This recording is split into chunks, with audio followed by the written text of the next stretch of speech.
Welcome to the Insightful Investor Podcast, a weekly series that seeks to share industry, investment, and market insights. Learn more about our show at insightfulinvestor.org. Today's guest is Josh Kanter. He is the founder and CEO of leafplanner and also principal at Josh Kanter Wealth Advisory Services. With nearly 25 years of experience managing his family's single-family office after transitioning from a successful law career, Josh is very passionate about helping families navigate the complexities of wealth management, legacy building, and governance. A lot of things we'll cover today. Josh, I appreciate you joining me today. Thanks, Alex. I'm really excited to be here. Thanks for having me. I've been looking forward to this conversation. Why don't we kick it off with you sharing your family story and how it has shaped your passion for helping others navigate wealth challenges? I'd love to. Thanks. So first of all, I could take our entire time just talking about my family story. So I'll try not to do that and give you a bit of a shorthand version. But my journey, which is, I suppose, true of so many people, has gone on twists and turns that I never expected. This was not the path I set out, to pursue, or certainly not the endpoint that I expected to get to. So as you mentioned in that nice introduction, thank you. I'm originally a lawyer. I was a corporate and securities lawyer. My dad was actually a world-renowned tax lawyer, represented kind of a who's who of corporate industrial America in his era, and really a tremendous number of sort of the most famous families of multi-generational wealth of that era. And as I said, I had become a corporate and securities lawyer. My dad ultimately went into the venture capital business. We ended up running a couple of venture capital funds. My brother joined him on the venture side, and I became a corporate and securities lawyer, not by design, I will say, but by sort of by accident. And because of that, I ended up doing a lot of the work for our venture funds and our portfolio companies and our family and things like that. So back in those days, the words family office would not have even been in my vocabulary. I would have said we were three guys with the same last name who happened to be working together. And that kind of went forward for a long time. I was very happy as a lawyer. I was good at it and really enjoyed it. So I'm not one of these guys who walks in a room and says, I'm the recovering lawyer, as most of us have encountered over the years. And in 2000, we found out that my dad had cancer and was going to die. And he was 70, so still now for me, really seeming young. Back then, even it seemed, young, and he was still globetrotting, deal junkie, really all over the place. And so I left my private practice to come help my family figure out how do we navigate through both the traditional loss of the patriarch, and we were three generations up and down and three branches of the family, kind of left and right, my brother and sister and I. And one of the things that really happened, I guess, is well, I knew we were facing a tremendous amount of complexity. And so because of my dad's tax career, which is the reason I bore your listeners with that, we were filing 750 tax returns a year. We had a wildly complicated balance sheet. And we were embroiled in what I didn't know at the time, but would turn into a 33-year battle with the Internal Revenue Service that started in 1979 and didn't end until 2012. So my dad ends up dying in 2001, and we're in the middle of this tax litigation where we've again got this wildly complicated enterprise. And so my big first career shift, I guess, was leaving my private practice to come help my family and start to really dig into this family office world and understand what it was and deal with the complexity that we were trying to address for our family. And in some respect, I guess what I really came to learn and believe is that every family has their complexity. Ours was a little crazy, right? 750 tax returns in a 33-year fight with the IRS, which I don't really wish on anybody, but for everybody's got their version of complexity. And so that led me into the family office world, which ultimately leads me to realizing that families struggle with different things, right? I mean, for me, again, it was that complexity. It was a relatively sudden loss of my dad, but I actually feel like I was lucky. I had 18 months with my dad before he ended up passing away. Like most families don't get that. Most families don't have a me. And so my passion for helping other families as I sort of broke into this whole family office world was realizing if I take kind of my corporate law experience and my family office experience and my hopefully relatively empathetic personality and put that all together, that I can really help other families not necessarily avoid what we went through, although there is an element of that. Again, if you at least look at it may not be identical, but it'll certainly rhyme a little bit with other families' complexities. So again, just kind of became passionate about helping other families and figuring out how to do that both in my personal advice or career helping other families, and then as well through the software platform that we've developed to help other families. What would you say are the main lessons you've learned from the process of organizing your own family's family office, over the last 20 plus years? I would say, it's interesting the way you said that, because I think that in any number of industries, right, there's I guess in real estate, right, it's location, location, location. So in families, I would say it's communicate, communicate, communicate. And there's no amount of communication that's too much. Now, I come from a very communicative, very transparent. My dad didn't die till we were all adults. I'm the baby of our generation. So we were all adults working with careers. And so there was a tremendous amount of transparency. But I think transparency is often confused. First of all, I think people think of transparency as kind of a binary issue, right? I'm either going to show the kids the balance sheet or I'm not. And I think people need to reframe that to there's a continuum of transparency. And being transparent about what you do, why you do it, who you do it with is not the same as saying, and by the way, here's what it's worth. And so I get that there's families that are still hung up on, I'm not going to tell my 8-year-old, what this is worth or something like that. So I think that transparency continuum is really important. And then I think among the things that I really realized is how important, context is. And that, again, you can even if you're willing to share an estate plan or a balance sheet or all these things, it's all the context around them that really matters, and that I find families don't do a great job of describing. I mean, that was really my biggest hang up. When I say we were filing 750 tax returns a year, I realized over the course of the first decade of my career now doing this for my family that I didn't know why we had 750 entities. And if I don't understand the context of why, I can't take it apart.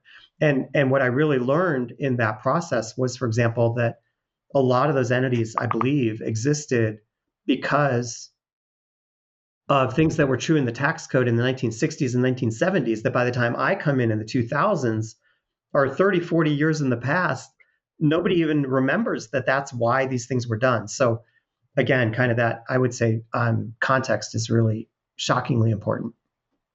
So to set the context for our conversation, in your experience, who do you feel requires the most support when navigating these challenges? Is it determined more by their wealth, a certain amount of wealth? Is it determined by the complexity of their situation? Is it a combination of both? I think it's a combination of both, but I would say I would err toward the complexity side of that because, I jokingly say you could be worth $10 million dollars and have a couple of kids and a couple of cars and a couple of homes and a couple of private investments and a couple of insurance policies and a couple of trusts. And if you start looking at all those moving pieces, you're really complex and there's a lot of moving pieces. And conceptually, you could be worth, right, $1 billion of Bitcoin on a USB drive and don't lose that password, and you're not that complex at all. So I think that the level of complexity is really now, is there a correlation between wealth and complexity? Of course. I don't think it's a correlation of one, but there is a correlation. So I would start with complexity. And again, complexity can be how many in a partnership of spouses or partners, right? Does somebody pass away or incapacitated or ill, whatever it is, and the other person doesn't even know how the utility account gets paid. So complexity doesn't even necessarily need to be about, why did I do these deals and who am I in them with and do I trust them? And those are all, again, part of that context and complexity. But I do think it's kind of a first world problem, but we're all really way more complex than we tend to give ourselves credit for. Yeah, it definitely feels like life used to be much simpler, and over time it's become more complicated. And a lot of what we're going to talk about is how do you simplify the complex and have this succession of information through time. Yeah. I've heard you reference the 100-year family and the idea of building a legacy. How would you say families can define their legacy beyond financial wealth? The 100-year family is just to be clear, is not my phrase. I think it's Dennis Jaffe. I'm not positive about that, but I think it's somebody else. Happy to abscond with the phrase and use it because I think it's really brilliant. If you think about companies, typically aren't created to last for a single generation, and families clearly aren't either. And so when you think about families of wealth, this idea, the frame that I think Dennis is the one who put this, kind of in that frame or that paradigm of thinking about the 100-year family or the 100-year enterprise is really thinking about how do you set these things up for success. And that does then mean combining lots of the work that I get to stand on top of people who came before me looking at these issues and thinking about these issues. But if you combine that 100-year family or family enterprise concept with all the great work that Jay Hughes and sort of the whole progeny around Jay Hughes's work of the multiple capitals. And I think you just had Richard Orlando on your podcast, and I imagine I haven't heard it yet, so I imagine you guys talked about the different capitals. In fact, his company is called Legacy Capitals, I believe, right? So is all about how do you think about financial capital as one family capital. But if you go back to Jay's originally paradigm, it's intellectual capital, social capital, human capital, financial capital, intellectual capital.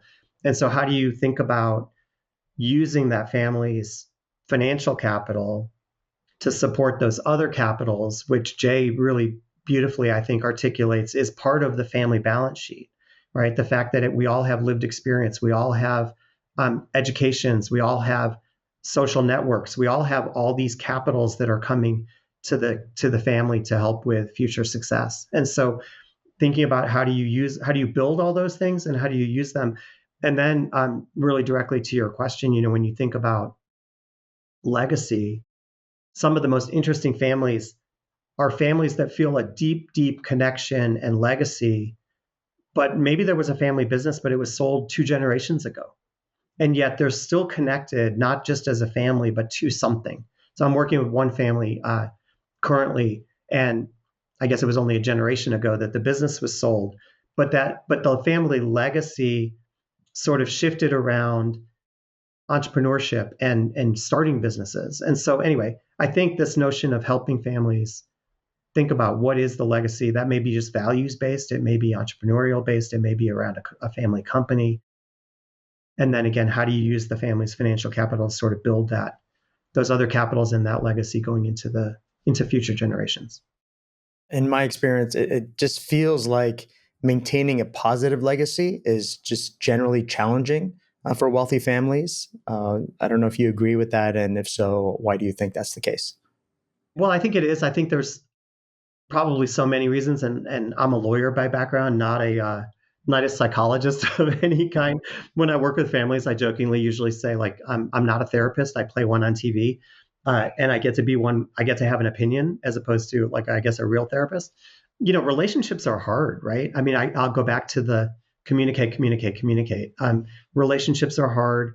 Every generation probably has some level of suffering from well, I don't want to ruin my kids, or I don't want to make it too easy, or they should go through the same hardships that I went through, or whatever, pick your kind of phrase du jour, right?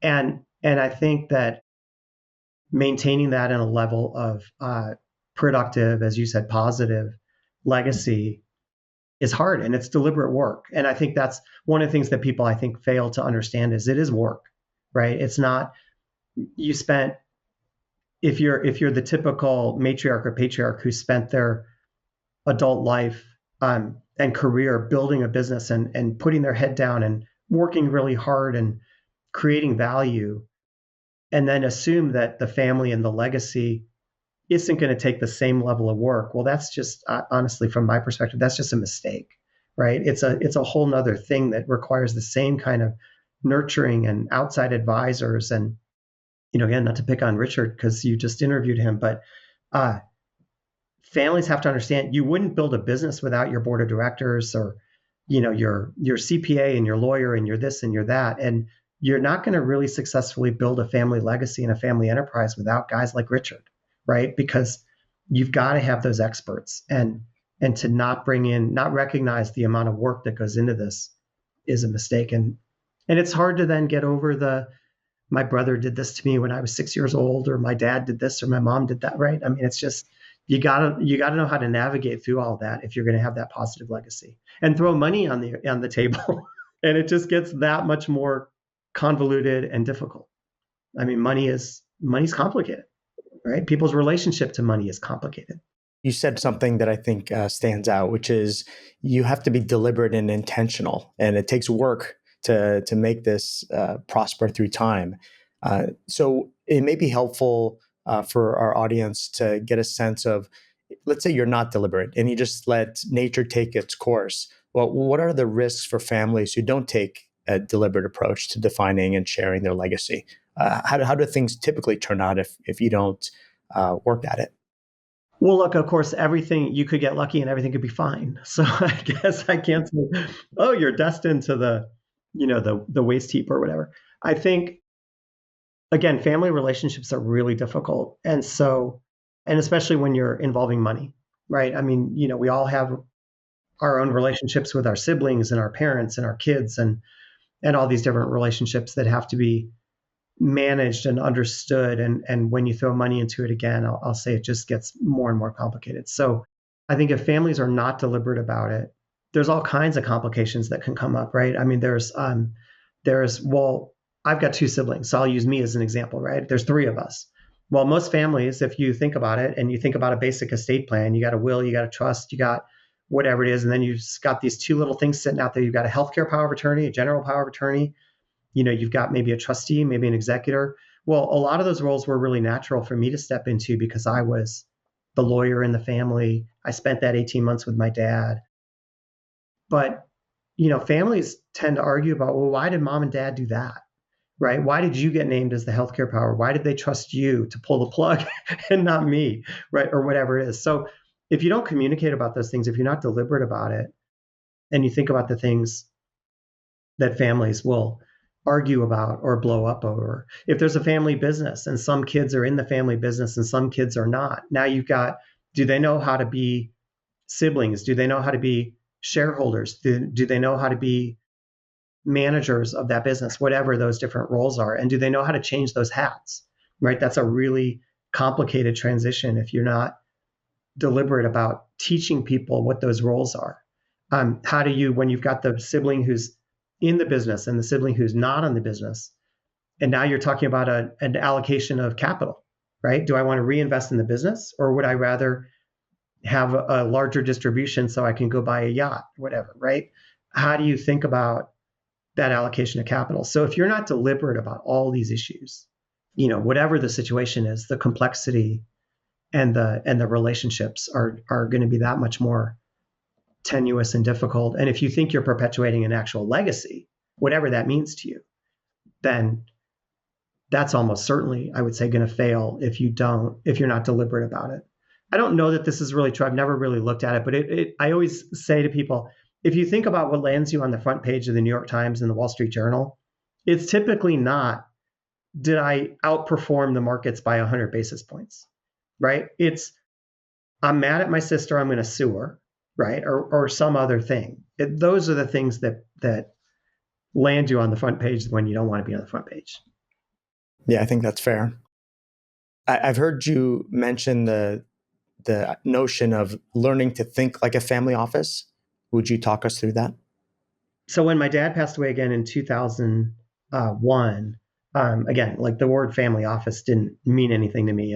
And the good news was, I think I had, as I said, obviously a reasonably successful career as a lawyer, and most of my work was as a corporate lawyer and a securities lawyer. And what I really liked about being the corporate lawyer was the idea of working with my clients. And a lot of my clients were entrepreneurs. And so they were at the beginning of this journey, and really thinking about, how do all these pieces fit together? What are the options? How do I come to you and say, Alex, here are your 3 options or your 10 options? You have to, I will help you assess those, but there's no right and wrong answer. It's how do you assess your risk tolerance or your objectives? And how do you match up the solution to those objectives? And I think when I jumped into the family office world, I really started to see a similar attitude of, how do you look very holistically at the entire picture and understand how do all these pieces fit together, and therefore how do you navigate the right answer for a family? And every family is going to make their own decisions about risk tolerance and about perpetuation of wealth, or again, back to what's my legacy, what are my values, and how do I want to perpetuate those. And so thinking like a family office to me, people today, family offices obviously have exploded in the last 10 or 20 years, and there's now, thousands and thousands of new family offices that are coming up. And whether those are truly family offices or whether those are, I've heard somebody refer to them as founder offices or investment offices and things like that, is to me, it's how holistic a picture view are you taking? If you're looking at investment management and estate planning and risk management and family education and financial literacy, and I don't know, I've got a diagram that has all these different bubbles. The more you're thinking about how do all of those things intersect, the more I think you're thinking like a family office. And so people talk about family offices being very expensive, and by and large, of course, they are, because you're in-housing a lot of different things. But at the same time, I often will talk about this and say, look, the core function of a really well-functioning single-family office, in my view, is, in my case, it's me, right? It's our office is me. It's how do I look at, again, how do all these things fit together? How do I wake up every day and think about what does the Kanter family need today, and how does that fit into this big puzzle? It's not, can I go hire the best CIO or the best estate person? I can outsource that, right? I can come hire you guys. I don't need to compete with Harvard or you for the best CIO, right? I can't. But I can have this really holistic view of what the family needs and where it's going and what it needs to get there. And that, I would say, is thinking like a family office. I hope that made sense. And it's kind of along the lines of this notion of recognizing there's a need to be deliberate about all these different topics that maybe you didn't think about before. And if the goal is to perpetuate the legacy, allow it to continue through time, particularly generation 3, 4, 5, and beyond, you have to think that way. Otherwise, nature will run its course, and it usually doesn't end with perpetuation of that wealth. Right, right. One of the priorities you touched on earlier was, when I think of it in terms of families, is how do I not ruin my kids? Because that is challenging, especially for G1 going to G2, because G1 created the wealth, they worked hard, and now they want their kids to benefit from some of that hard work. But there's a balance between giving them everything that they want and letting them struggle a little bit to gain the advantages of that come with going through that process. So are there any suggestions that you have, or just general insights on that topic? Yeah. So I guess first of all, again, I'll go back to your discussion with Richard. He's more of an expert at this than I am. I think first of all, age matters. So let me frame this and say maybe what I'm going to say I'm going to caveat on at different levels of age. But I find a lot of families I'll come work with, maybe they've got college age kids or older, and like, I don't want to ruin my kids. And my attitude is, if you've got college age kids or older and you're saying I don't want to ruin my kids, you are asking entirely the wrong question, because you're so far past that. I mean, your kids are baked, right? I mean, who they are was baked a long time ago.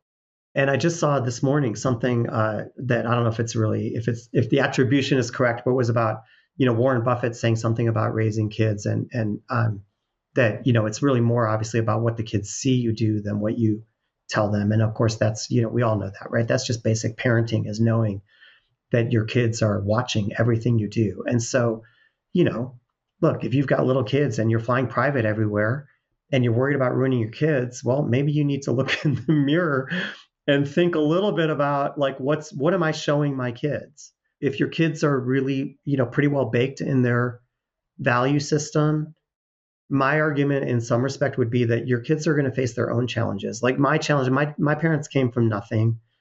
I don't feel like my parents ever said, oh my God, my kids have to have the exact same hardships that I had. And I find a lot of G1 entrepreneurial wealth creators think that the only way their kids are going to develop into good humans or good members of society is if they have that same challenge that G1 had. Well, G2 is going to have plenty of challenges. The world's a different place, right? I mean, I don't feel like my life was lacking challenge. And here I am at 62 years old, still working 7 days a week. I clearly don't have to be, because my values and the values my parents gave me and the work ethic they gave me, which I'll never forgive them for, has me doing this, right? So I think ruining your kids is, I'm not in favor of saying, oh, you're 25 years old, here's $100 million. But most people, I assume, are not having that conversation anyway. And at the margin, helping your kids understand what's important to you. What are your values? Are you living those values? Did they take on those values? Some of this is like parenting, right? And I think it's interesting because in this industry, when I work with families, I'll often say to families like, look, I'm not a parenting expert. I've got 2 kids. I think they're fabulous. I love my kids, but I've got 2 kids. I've got 2 data points as a parent. I have a lot of data points as a consultant and advisor to families. That's different. And so you gotta parent, right? And which goes back, I guess, to the private travel, right? Or those kinds of things. So I think ruining your kids is again, I'll say it's overgeneralizing, but I think it's the wrong question.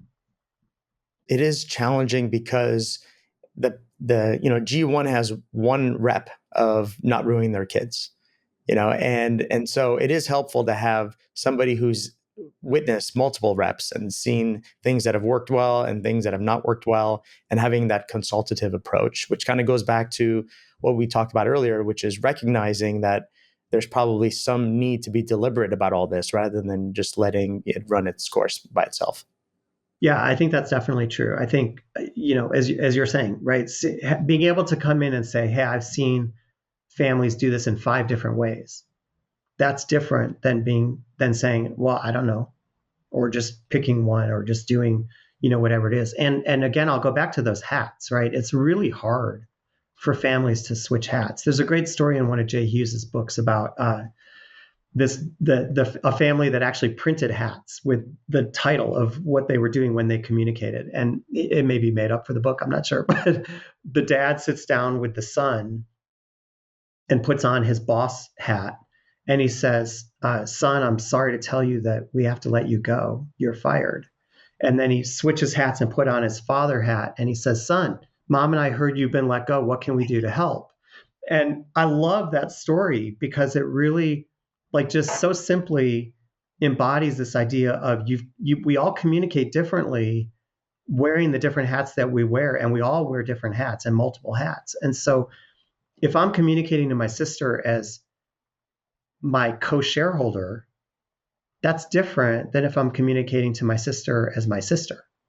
And so, and if you don't have those experts, and if you don't know how to do those things, and you haven't had those reps, as you said, you won't even recognize the question, because it's not part of our normal experience to say, how do I communicate with my sister as my sister versus how do I communicate with her as my fellow shareholder? Like, those are really different, which, all to your point, goes back to the deliberateness. You got to be deliberate. Do you have any approaches you like to share for educating future generations about financial literacy? So when I work with families, I try to first of all understand and gauge where everybody really is. I mean, I think it's really important that the kind of consultants and advisors who do this kind of work are out there really, really matching. This should be a very hand in glove kind of fit, right? I don't think there's a one size fits all. I don't think there's go do this financial literacy program on the internet and you're going to be good to go, right? People learn in different ways, so you've got to understand. Do you have audible learners? Do you have visual learners? Do you have, whatever the different kinds of learning are? And there's different level of interest too. Yes, exactly. And there's different need to know, right? Not to say this is on a need to know basis, but again, I sort of pick on my sister a lot. My sister is an artist, and I love her to death, and she's a brilliant woman and whatever. But she's got a very different background than me as a lawyer and my brother as a venture capitalist. But my sister also went out, because she's an artist. She ended up sitting on all kinds of art boards, and ultimately was the board chair of a particular organization in Chicago. And she ended up on the investment committee and all over the place. And anyway, one day she comes back and I'm like, Janice, your branch of the family is not represented on the family's investment committee. You really should be. Why don't you sit on the family's investment committee? And I'll tell you, Alex, she uses an entirely different vocabulary than the rest of us, but she knows what she's talking about and she makes perfectly valid points. And she, by getting that financial literacy in another context, she didn't have to be an MBA. She didn't have to be an economics major. She didn't have to be a venture capitalist. She is an artist who can communicate, again, using her own words, some of which are made up, but using, able to come to the investment committee and provide a really valuable perspective. So I think, anyway, first is just that understand where people are, what do they need? What do they need in order to be contributing to that process? And then what are the tools that we can use to get there? And that I think becomes a really interesting part of the work that I've tried to do is to help families understand what are the tools that are out there. Again, maybe it's going to be, XYZ firm has a financial literacy course online. Maybe it's a tool that you're using internally, all these different things, but helping families navigate that education. So, in your work with wealthy families, are there any common pitfalls you've observed when you look at it across generations, from 1 to 2 to 3 and beyond, and how can families break some of these negative cycles?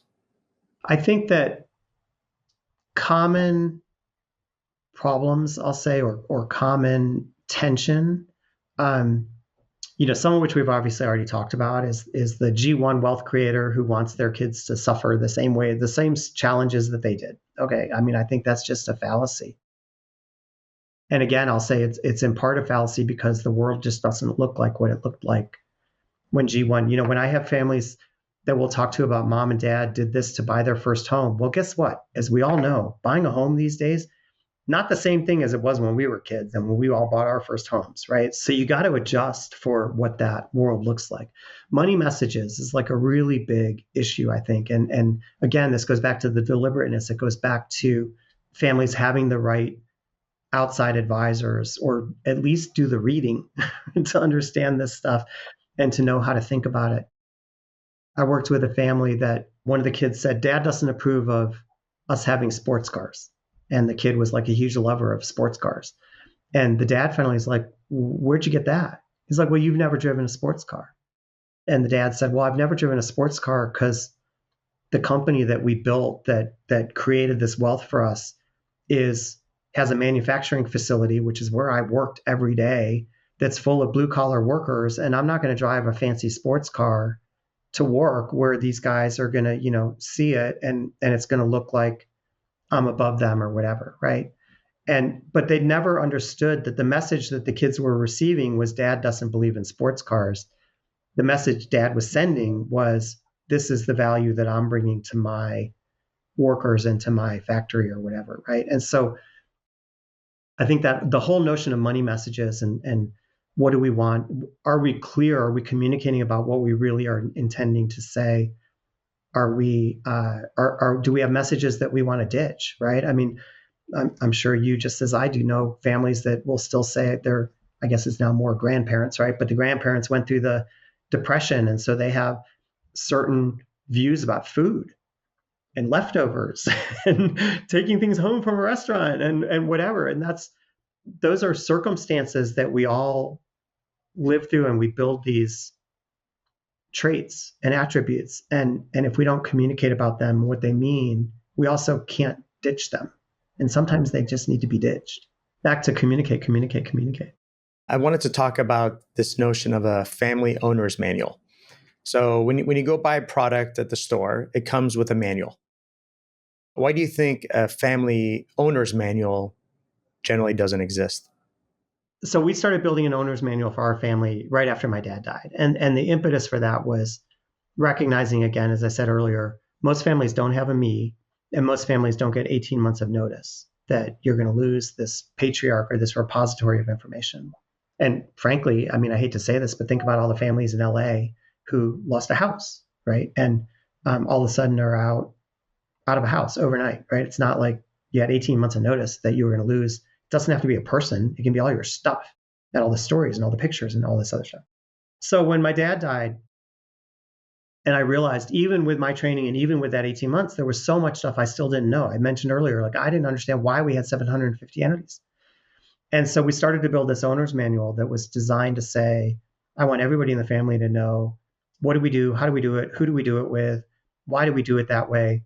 And some of your listeners are going to immediately say, well, that's the old in case of emergency file or the red file or the break glass file or whatever you want to call it. And I'm going to say, no, no, no. This is exponentially further. To your point, everything comes with an owner's manual.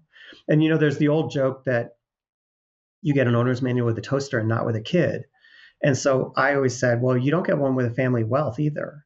And so if you start to pick up these pieces and need to understand how they work, and for me, by the way, also when my parents died, my brother and sister and I are equal owners of the Kanter family enterprise, whatever that thing is.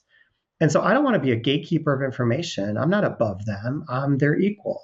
And so I don't want to be a gatekeeper of information, even if I'm the one who knows the most. And so the owner's manual was this idea of how do you pick up a family enterprise and make it work. And sometimes, to your point about, you get an owner's manual with everything, I analogize to, like, you can pick up, we all could pick up a digital point and shoot camera and take a picture, and it's going to be fine, right? It's probably going to be a pretty good picture. But the more you dig in the owner's manual, the more you understand depth of field and aperture and this and that and the other, right? The better your outcome is going to be.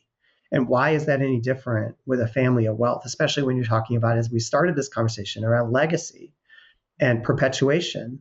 Well, how are you going to best serve the legacy of this family if you don't understand these details? And again, to the discussion we were having about financial literacy, not everybody needs to know everything, or at least at that same level of detail.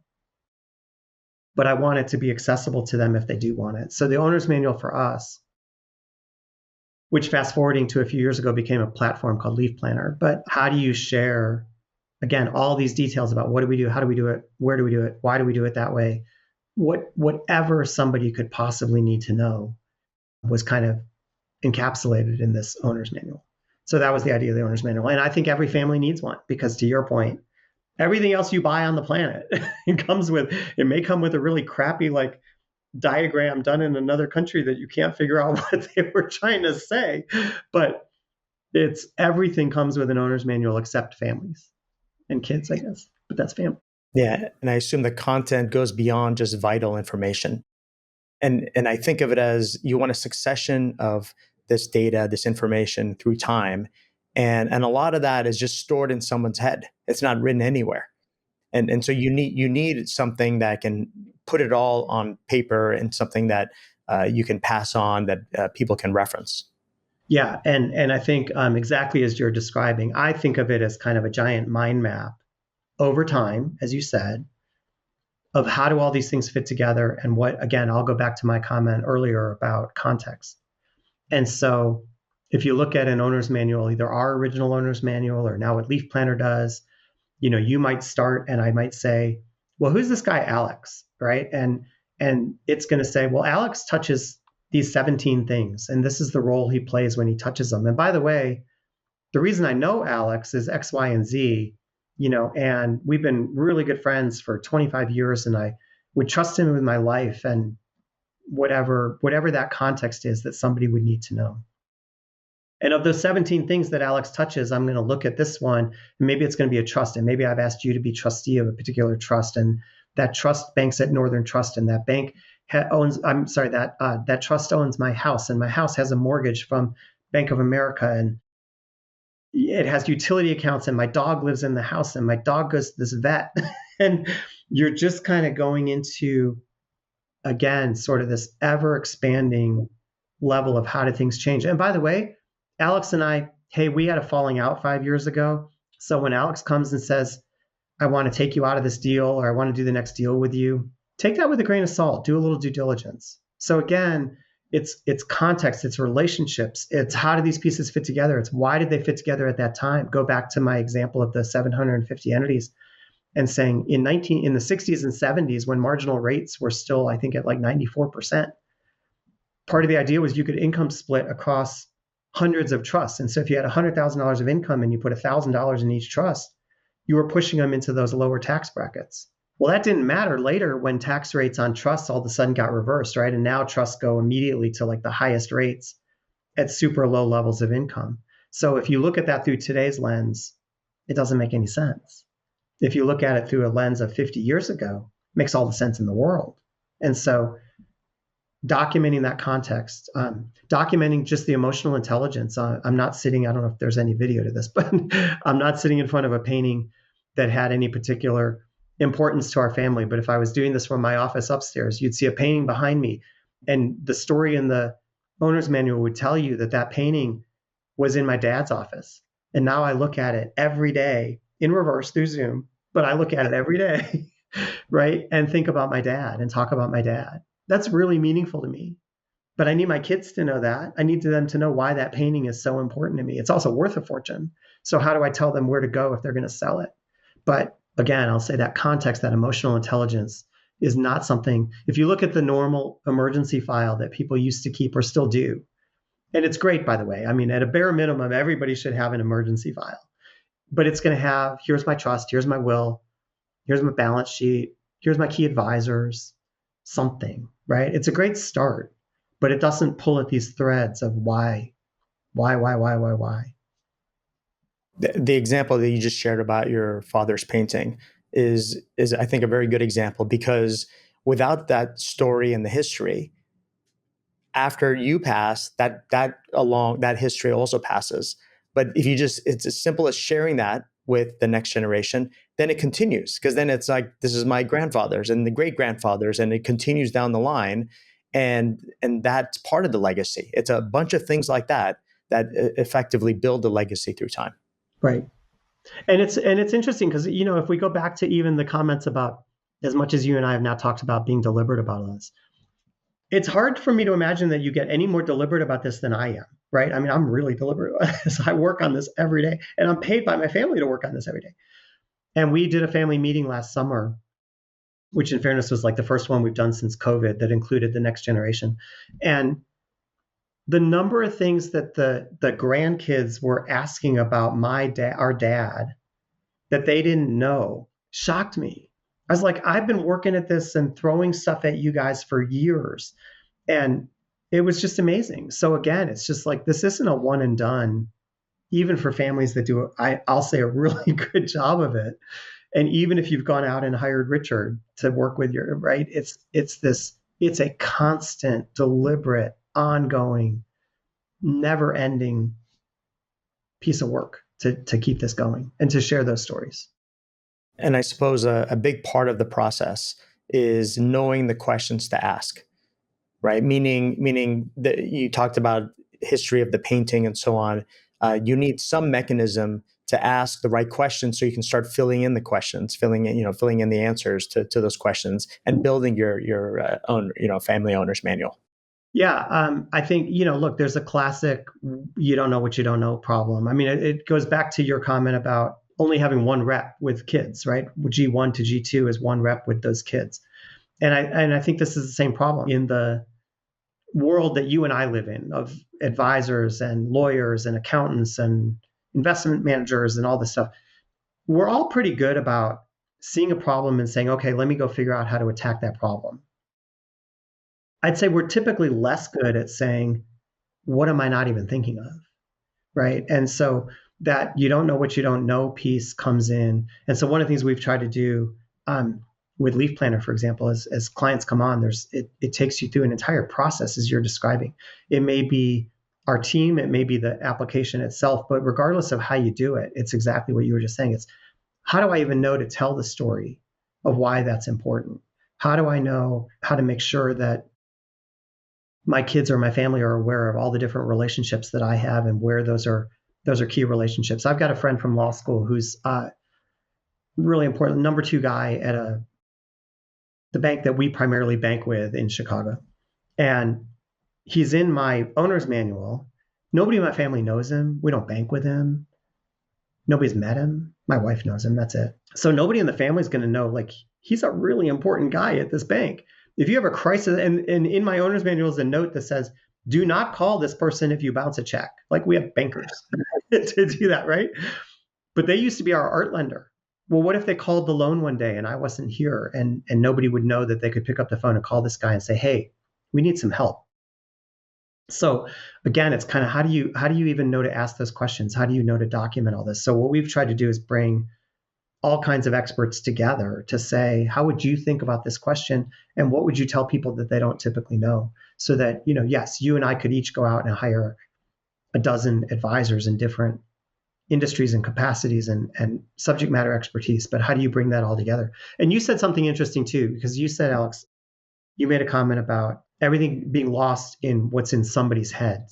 I don't think you didn't mean it in a limiting fashion, but I'll take it in a limiting fashion, because that's also a problem, is that people think about what happens when the matriarch or the patriarch is gone, or whatever it is. So, but if you start to think about, hey, I've got documents in Box, I've got documents in Dropbox, I've got stuff in Carta, I've got stuff on this portal or that portal, I've got a property manager who understands what's going on with this particular property, I've got a CFO who understands this. It's not just about what happens when I get hit by a bus. Like, that's bad, right? There's a lot of things that people won't know that's in my head, but it's how do you bring together what's in the CFO's head, what's in the advisor's head, what's in the lawyer's head, how many families do we both know who have a lawyer who's been their lawyer since they were whatever? The lawyer's probably 80 and retiring, and that's the person who knows all this stuff. So how do you bring all of that together into this owner's manual idea? So it's not just about that one person getting hit and losing the knowledge that's in their head. For me personally, the part of an owner's manual that I find most useful is the troubleshooting section.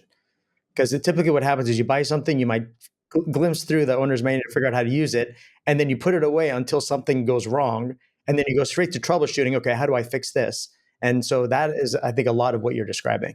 Yeah, for sure. I mean, again, that's funny. We should think about how to construct a a troubleshooting section. But it's again, it goes with complexity. But families may have different. We've got our primary insurance person is different than our fine arts insurance person. So if I all of a sudden said I got a notice that our fine arts coverage was discontinued or needs to be reshopped or whatever it is, how do I, to your point, go to the troubleshooting section and say, instead of having it, like, I don't want to call 3 people until I find the right one. I want to know who's that person to call. So yes, I think there's definitely that troubleshooting aspect. There's the educational aspect for the person who's willing to read the owner's manual. Or again, going back to your question about financial literacy, we see the owner's manual as a real educational tool. It's a succession tool. It's an educational tool. It's an engagement tool. It's an empowerment tool. How do you look these things up on your own? How do you use it for that education? But then to your troubleshooting, it's okay. Now I'm in crisis, and I just heard this great line last week at a meeting. Maybe it's a really famous line I've never heard before. Don't make decisions at dusk, because that's when you think you can see everything, but you can't. And I've always heard the one that's like more psychological, like don't make major decisions within 90 days or something like that of a trauma, because you're not in a good mode to make. But if there's a death in the family or incapacitation or anything else, well, guess what? Nobody's sitting around saying, oh, get back to me in 90 days, right? I got to make decisions and I got to make them now. And so if you can turn to that troubleshooting guide and say, oh, now I'm in trouble, right? I need answers, and quickly. And I want to make smart decisions, because a lot of these are irreversible decisions or have major consequences. What if I sell the wrong investment to pay an estate tax? What if whatever? I know one of the issues that often comes up when we talk about consolidating information and putting it all in one place is the confidentiality and the security factor in putting everything in one place and keeping it simple. So how do you manage that, and how do you balance that with the risk side of it? So when I used to do our old owner's manual, which in fairness, for 20 years was a Word document that had, like, it was a cool Word document, I will say. It did not look like a normal Word document, but it was, we'd turn into a password protected PDF, and I would share that with the family. So I'm making my own security decision. Now, also 20 years ago, or over the last 20 years, that's gotten to be a much more significant decision than it was 20 years ago, right? When password protecting a PDF seemed like that was pretty secure. With Leaf Planner, what we've done is a few different things. I mean, one, from just a pure cybersecurity standpoint, we're super excited about the things we've done, and I won't bore your listeners with it, but I'm really excited. I think we're at the cutting edge of breaking up data and moving it around in different places, and encryption, and obviously things like multi-factor authentication and ISO compliance and SOC compliance and all that kind of stuff. What I think is interesting in the way we designed this, though, and was kind of even true in my Word document, was we want people to basically be able to design their own security journey, if you will, or privacy journey. So the way Leaf Planner works, for example, is if I'm putting a trust document into Leaf Planner, you could put that directly in Leaf Planner. I could say, hey, that document is in Box, and I could integrate or not integrate with Box if I want to. I could say that document. We had a client who was not going to move from paper files, but by being able to put into Leaf Planner, the will is in the file cabinet behind my desk at home in Lake Forest, in the file cabinet under W, then everybody knew where to go. And that's okay. And so you can split up data. We're not designed to be a password manager. So in my Leaf plan is my master. I happen to use LastPass is my master password to LastPass, but so I'm not making this from a security journey standpoint, but LastPass is built to be a password manager, like 1Password, LastPass, Dashlane, right? All these systems that are out there. So when I tell people to construct an owner's manual, it's not to say, and don't use the best thing for whatever purpose you're doing, but how does my family know that I use LastPass, right? They're only going to know that if I tell them that. And so again, it's you're designing a bit of your own journey from the privacy standpoint or the security standpoint. And still we're encouraging people to use the best thing that's out there for your circumstance or what you're already doing. I use Box, for example, as I've now said, I think probably a couple of times. I've got 225,000 documents in Box. If you told me to move those, I'm going to tell you to get out of my office. Our conversation's over. So the whole idea of the owner's manual is helping people know where to go, whether that's a person, a storage system, a password manager, doesn't matter. It's just how's the owner's manual tell you where to go? Call 1-800. Yeah, and you can make all that very secure. Well, Josh, this has been great. I appreciate you sharing all your insights with us. I enjoyed the conversation. I learned a lot, and I hope our listeners did as well. I hope so. Well, thank you so much for having me. It was a true pleasure, and I appreciate it again. Thanks for listening. We hope you enjoyed this episode. Please visit our website at insightfulinvestor.org to access past shows and learn more about our podcast. If you have questions, feel free to email us at info@insightfulinvestor.org. And if you enjoyed the discussion, please subscribe to this podcast to ensure you don't miss future episodes. And don't forget to forward today's conversation to others you think would enjoy listening. This podcast is provided for informational purposes only and should not be relied upon as legal, business, investment, or tax advice. All opinions expressed by podcast participants are solely their own opinions and do not necessarily reflect the opinions of Evoke advisors, their affiliates, or companies featured. Due to industry regulations, participants on this podcast are instructed not to make specific trade recommendations, nor reference past or potential profits. And listeners are reminded that securities trading, commodity trading, and alternative investments are complex and carry a risk of substantial losses. As such, they are not suitable for all investors. Listeners should be aware that guests featured on The Insightful Investor may have current or past associations with Evoke advisors or the host, including as an investment manager of a private fund opportunity by Evoke, or access through an affiliated Evoke fund, or as a client. Participation as a guest on the podcast should not be perceived as an endorsement or testimonial with respect to Evoke advisors, the podcast host, or their services.